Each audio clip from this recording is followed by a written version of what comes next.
ସେତେବେଳେ ଏତେ ଗାଡ଼ି ଘୋଡ଼ାର ବ୍ୟବସ୍ଥା ନଥିଲା। ଯେତେବେଳେ ଆସିକି ପହଞ୍ଚିଲେ ଶ୍ରୀକ୍ଷେତ୍ର ମାଟିରେ ମହାପ୍ରଭୁଙ୍କୁ ଦେଖିଦେଲେ ବହୁତ ବିରହ ମନରେ।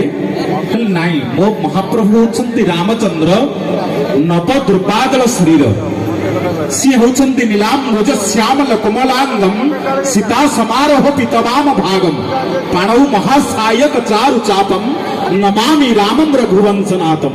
ମୋ ରାମଚନ୍ଦ୍ର, ମୋ ରାଘବେନ୍ଦ୍ର କେତେ ସୁନ୍ଦର। ଇଏ କଣ ମହାପ୍ରଭୁ କହୁଛନ୍ତି? ସମସ୍ତେ କୁହନ୍ତି ବ୍ରହ୍ମ ଏଇ ଶ୍ରୀକ୍ଷେତ୍ରରେ ବିରାଜମାନ କରିଛନ୍ତି। ତାହେଲେ ଇଏ କେମିତି ବ୍ରହ୍ମ ହେଇପାରନ୍ତି? ମୋ ରାମ ତ ବ୍ରହ୍ମ। ଇଏ ଫାଲୁଣି ପରିଆ ମୁହଁକୁ, ଇଏ ଚାଲୁଣି ପରିଆ ଆଖି, ଇଏ କଣ ମୋ ରାମ କେବେ ହେଇ ନ ପାରନ୍ତି? ଏମିତି ଚିନ୍ତା କରି ଭାରି ବିରକ୍ତ ମନରେ ଗୋସ୍ୱାମୀ ତୁଳସୀଦାସ ଫେରିଗଲେ। ଆପଣମାନେ ଜାଣିଥିବେ, ସମସ୍ତେ ଶ୍ରୀକ୍ଷେତ୍ର ମାଟିର ବାସିନ୍ଦା। ଆପଣମାନେ ଚନ୍ଦନପୁର ନିକଟରେ ଗୋଟେ ଜାଗା ଅଛି, ତା ନାଁ ହଉଛି ତୁଳସୀ ଚଉରା। ସେଠି ଆଗେ ଗୋଟେ ଚଉରା ଥିଲା। ତୁଳସୀଦାସ ସେଇଠି ଯାଇକି ବିଶ୍ରାମ କଲେ। ସେତିକି ବେଳେ ମହାପ୍ରଭୁଙ୍କୁ ଭାରି ବାଧିଲା, କାରଣ ଭକ୍ତ ଯେତେବେଳେ ଫେରିଯିବ ମହାପ୍ରଭୁ ଆଉ ରତ୍ନ ସିଂହାସନରେ ରହିପାରିବେନି। ତେଣୁ ମହାପ୍ରଭୁଙ୍କୁ ବାଧିଲା ଯେତେବେଳେ, ମହାପ୍ରଭୁ ନିଜେ ଗୋଟେ ପଣ୍ଡା ବେଶ ହେଲେ। ପଣ୍ଡା ବେଶ ହେଇ ଗୋସ୍ୱାମୀ ତୁଳସୀଦାସଙ୍କୁ ଟିକେ ଡାକିଲେ, ଓ ଗୋସାଇ ମହାପ୍ରଭୁ, ଓ ଗୋସାଇ ମହାପ୍ରଭୁ। ଭୋର ଭୋର ହେଇଛି। କିଏ ଡାକିଲେ? କିଏ ଡାକୁଛନ୍ତି? ନା, ମୁଁ ଆଜ୍ଞା ପୁରୀରୁ ଆସିଥିଲି। ଆପଣ ଆସିଥିଲେ ଦର୍ଶନ କରିବା ପାଇଁ, କିନ୍ତୁ ଫେରି ଯାଉଛନ୍ତି? ନା, ମୁଁ ଜାଣିଥିଲି, ମୁଁ ଶୁଣିଥିଲି ଏଠି କୁଆଡେ ବ୍ରହ୍ମ ନିଜେ ଜଗନ୍ନାଥ ରୂପରେ ବିଦ୍ୟମାନ, କିନ୍ତୁ ମୁଁ ତ ଜାଣିଛି ବ୍ରହ୍ମ ହଉଛନ୍ତି ସ୍ୱୟଂ ରାମଚନ୍ଦ୍ର। ଅତ୍ୟନ୍ତ ନବ ଦୁର୍ବାଦଳ ଶରୀର, ଅତ୍ୟନ୍ତ ସୁନ୍ଦର କମନୀୟ କାନ୍ତି, କିନ୍ତୁ ଦେଖୁଛି ଏଠି ବଡ ବଡ ଆଖି କି ଭାଲୁଣି ପରିଆ ମୁହଁକୁ ଚାଲୁଣି ପରିଆ ଆଖି, ସିଏ ମୋ ବ୍ରହ୍ମ ହେଇ ନ ପାରନ୍ତି। ନା, ତାହେଲେ ତମେ ଯୋଉ ଲେଖିଛ ଶ୍ରୀରାମଚରିତ ମାନସ, ସେ କଣ ମିଥ୍ୟା? ଏତିକି ବେଳେ ଚମକି ପଡ଼ିଲେ ଗୋସ୍ୱାମୀ ତୁଳସୀଦାସ। ନା, କେବେ ହେଇ ନ ପାରେ, ଶ୍ରୀରାମଚରିତ ମାନସ କେବେ ମିଥ୍ୟା ହେଇ ନ ପାରେ। ହୁଏତ ପୂର୍ବ ଦିଗର ସୂର୍ଯ୍ୟ ପଶ୍ଚିମ ଦିଗରେ ଉଦୟ ହେଇ ପାରନ୍ତି, କିନ୍ତୁ ଶ୍ରୀରାମଚରିତ ମାନସ କେବେ ମିଥ୍ୟା ହୋଇ ନ ପାରେ। ନା, କାହିଁକି?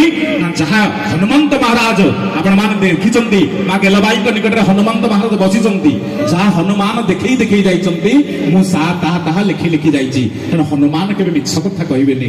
ତାହେଲେ କଣ ତମେ ଲେଖିଛ? ପଣ୍ଡା ବେଶରେ ମହାପ୍ରଭୁ ନିଜେ କହୁଛନ୍ତି, ତମେ ଲେଖିନ ଯିଏ ବ୍ରହ୍ମ ସିଏ କଣ କରନ୍ତି? ନା, ସିଏ ବିନା ପାଦରେ ଚାଲି ପାରନ୍ତି।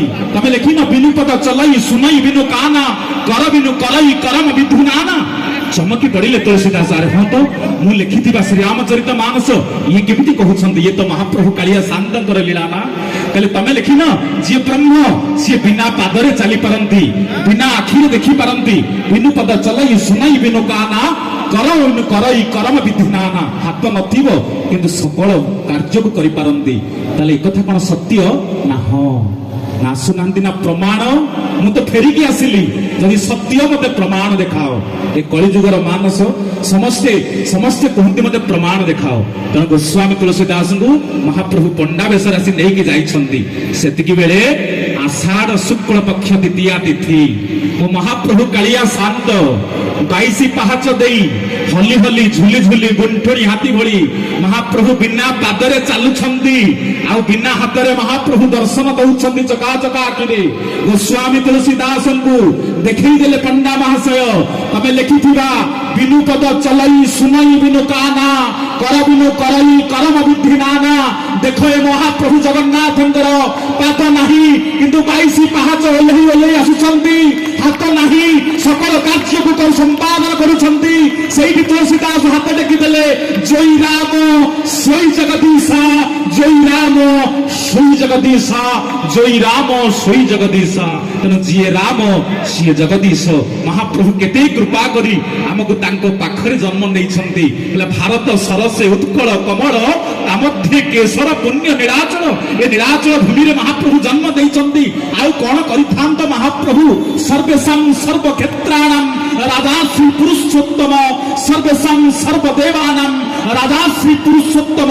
ଯୋଉ ପୁରୁଷୋତ୍ତମ କ୍ଷେତ୍ରର ନାମ ପୁରୁଷୋତ୍ତମ, ଯୋଉଠି ମହାପ୍ରଭୁ ଅଧିଷ୍ଠାତ୍ରୀ ଦେବତା, ମହାପ୍ରଭୁ ଯିଏ ଅଧିଶ୍ୱର ସିଏ ହେଉଛନ୍ତି ପୁରୁଷୋତ୍ତମ। ଏଠି କ୍ଷେତ୍ରର ନାମ ପୁରୁଷୋତ୍ତମ, ଅଧିଶ୍ୱରଙ୍କ ନାମ ପୁରୁଷୋତ୍ତମ। ଆଉ ସମସ୍ତେ ଆମେ ମହାପ୍ରଭୁଙ୍କୁ ଭଲ ପାଉଥିବାରୁ ଆମେ ମଧ୍ୟ ପୁରୁଷ ମାନଙ୍କ ଭିତରେ ଉତ୍ତମ, ଆମେ ସମସ୍ତେ ପୁରୁଷୋତ୍ତମ। ତେଣୁ ମହାପ୍ରଭୁଙ୍କ ପାଇଁ 2 ହାତ ଉଠିବ, ବୋଲିଏ ଜୟ ଜଗନ୍ନାଥ ଭଗବାନ କି। बोले महाप्रभु सुबलभद्र महाप्रभु की, सुभद्रा माता की, चक्रराज सुदर्शन की, माँ गेलबाई ठाकुरानी की, बोल आनंदे कबार। बहुत बहुत धन्यवाद कलाकार मैंने।